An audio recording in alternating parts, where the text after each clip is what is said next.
So just break it down for me, please, Wendy. Let's say I run my own business, things are going well, my profits are good, my sales are good. How does a large federal debt really hurt me and by extension the wider economy? Like what are the factors that we're looking at here in terms of economic prosperity? There are two main ways that the federal debt affects the economy. One is that it boosts interest rates. Not a lot, but a little bit. So So interest more rates are expensive higher. for business to take out loans. Yeah, go ahead. Absolutely. Interest rates are a little higher than they would be otherwise if we didn't have this massive federal debt and deficits. That's number one. Number two, to the extent that we're borrowing from abroad, we are paying that interest to overseas investors. So that's stuff that we're making here, and we are sending it overseas to partly pay off our debt. So those are the two ways in which the federal borrowing actually reduces our standard of living here in the United States. But again, it's not huge. These are pretty small numbers in terms of the overall economic effects relative to how rich we are as a country.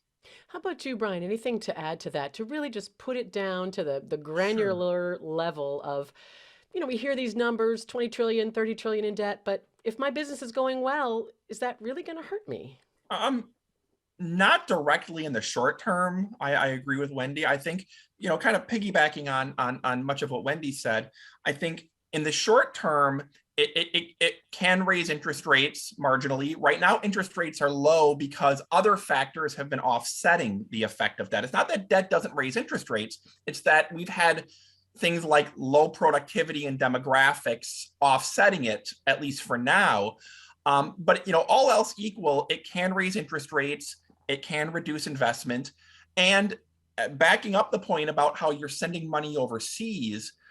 This Congressional Budget Office estimated about a year ago that under their baseline debt scenario, the per capita GNP in 2050 will be $6,300 lower than otherwise that year. Now, the GNP accounts for money staying in America versus going overseas to pay others, $6,300 per person.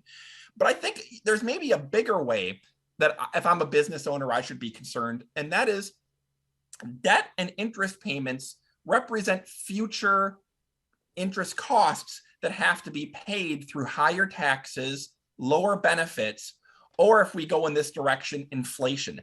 Because at a certain point, if you believe the debt's going to grow at a certain point where interest costs are going to become a bigger part of the budget, as CBO projects, you're going to have to shift a lot more federal resources into paying those interest costs. And again, that's going to come out of either your lower tax burden, or it's going to come out of your benefits, or it just could end up inflation. So I think if I'm a business owner, I'm concerned about making sure I have money set aside in the future to pay some of those interest costs if rates combine